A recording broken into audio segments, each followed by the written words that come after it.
Futurs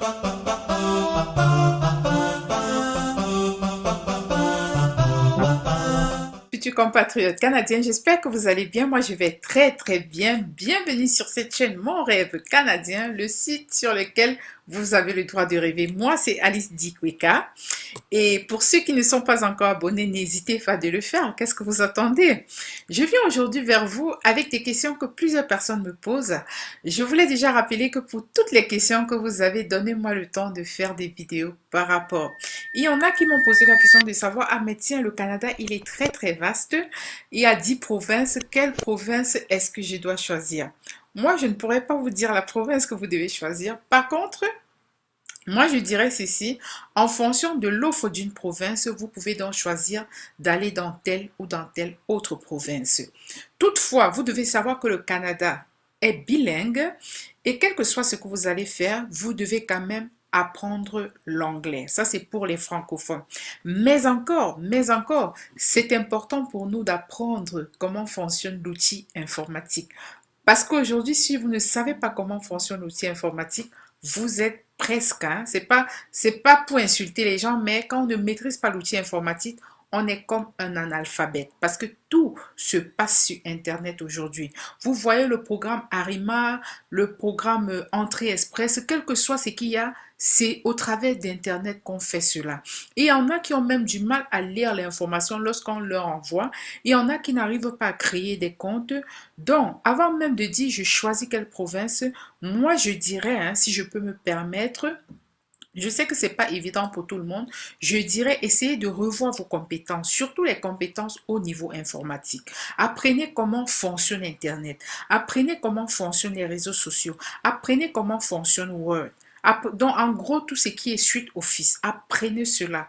Maîtrisez l'outil informatique, mais également apprenez à faire des CV. Parce que là, j'ai fait plusieurs vidéos sur comment faire des CV selon le modèle canadien. Apprenez donc, quand on dit faire les CV au Canada, c'est au travers du CV, vous vous vendez, vous ne mentez pas. Quand on dit de faire des CV selon le modèle canadien, je sais moi aussi, venant du système francophone, je ne savais pas cela. Votre CV doit prouver que vous vous vendez cher. OK? Quelqu'un, par exemple, qui a fait la vente au détail, vous n'allez pas juste écrire j'ai fait vente au détail. Non. Vous devez expliquer en fait un peu votre journée. Vous devez peut-être écrire par exemple que voilà, j'ai géré les stocks. J'ai géré une quantité de stocks. Par exemple, je faisais rentrer des savons pour le linge. Donc, par exemple, vous allez dire, vous faisiez entrer, par exemple, du lait infantile pour les enfants et vous faisiez entrer à la journée 50 kilos de lait et en plus votre CV, que vous devez vous vendre cher dans votre CV. Je vais prendre l'exemple peut-être de quelqu'un qui est dans les ressources humaines. Vous n'allez pas juste dire que manager en ressources humaines. Non, c'est le titre en fait, c'est l'intitulé. Vous écrivez, mais dans vos fonctions, pour qu'on voit ce que vous pouvez apporter à la compagnie, vous allez dire que, bon, vous allez dire ça dans vos mots en quelques lignes, hein, que vous avez permis de réduire peut-être le travail qu'on faisait pour les temps de vacances. Là, quand on travaillait sur les fichiers des vacances, on perdait peut-être 10 heures, mais vous avez donné des stratégies pour que ce temps soit gagné, qu'on passe plutôt à 3 heures pour pouvoir gérer les vacances des employés. Vous allez également expliquer que vous avez pu manager certaines équipes de telle manière qu'elles puissent s'entendre entre elles et qu'elles soient productives pour l'entreprise. Ça, ce sont des choses que vous devez écrire. Parce que là, vraiment, vous dites ce qui est vrai et en même temps, vous vous vendez. Donc, au Canada, c'est qu'est-ce que vous apportez. Quand vous faites un CV, vous dites que je suis vendeur. Le monsieur qui va vous prendre comme vendeur ici au Canada, qu'est-ce que vous allez lui apporter? Donc, ce n'était pas ça le but. Je vous donnais juste quelques pépites. En fait, on va revenir à notre sujet. Quelle province est-ce que je dois choisir? Moi, je vais donner mon exemple. Ça n'engage que moi. Le Québec, par exemple, il y a des gens, j'ai des amis qui aiment le Québec, mais moi, je ne suis pas... Le Québec, ce n'est pas quelque chose qui me branche beaucoup. Pourquoi? Parce que ça a un côté très francophone. J'ai plus vécu dans un système germanophone. Donc, germanophone, ce n'est pas francophone, mais ça sera rapproche plus du système anglo-saxon. Donc moi, je cherchais quelque chose qui se rapprochait plus du système anglo-saxon. Donc il n'y avait que l'Ontario, l'Alberta et la Colombie-Britannique qui m'auraient beaucoup intéressé et je suis en Ontario. Donc tout va dépendre vraiment de vous. Mais ça dépend aussi des coûts. Le Québec va coûter un peu moins cher que la Colombie-Britannique ou l'Ontario. Le Manitoba coûterait moins cher, mais le Manitoba est assez loin. Le Canada Atlantique coûterait aussi moins cher, mais c'est assez loin. D'autres vont me demander c'est loin par rapport à quoi? Bon, c'est loin. Quand vous sortez peut-être de la France ou quand vous sortez de l'Afrique, vous devez faire beaucoup d'escales. En gros, vous devez un peu penser à tout cela. Pour moi, le but, c'était que si je suis en Ontario et que je vais peut-être en France, je prends un seul avion. Si je vais en Afrique, je prends 2 avions. Je n'aimerais pas être en train de prendre jusqu'à 3 avions. Ça, c'est des points que vous devez considérer. Par contre, dans les zones anglophones, la vie est très, très chère. Vous devez être un bosseur, ok? Quelqu'un qui est capable d'attaquer 2 boulots et ainsi de suite. Mais je ne vous conseille pas 2, 3 jobs au Canada. Je vous conseille un job et un business. Et en parlant de business, j'ai une chaîne dans laquelle je partage des astuces de finance et comment démarrer sa propre entreprise, que ce soit au Canada ou dans une autre partie du monde. Et lorsque vous allez choisir les provinces, il y a également le climat. Si vous choisissez le Québec, ok? Au Québec, comme je dis aux gens, ils ont la neige pour 6 mois maximum.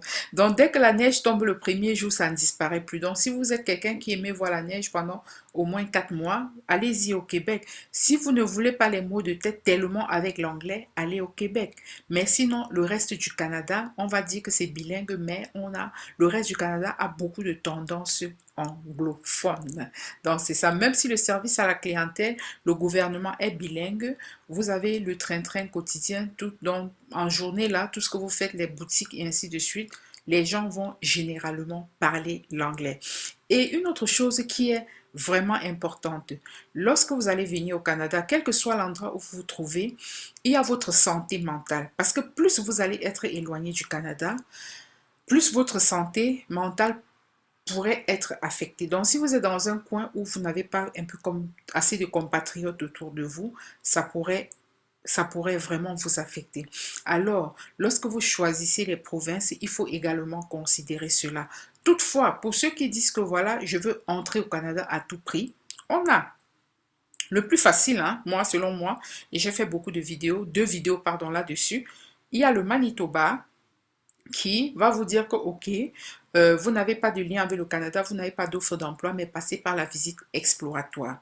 Ensuite, maintenant, il y a le Canada Atlantique qui dit, OK, même pour les examens de langue, même si vous n'avez pas assez de points, je prends dans le NCLC, je prends le niveau 5 au lieu du niveau 7. Ça, c'est pour ceux qui disent que, voilà, j'ai envie d'entrer à tout prix au Canada.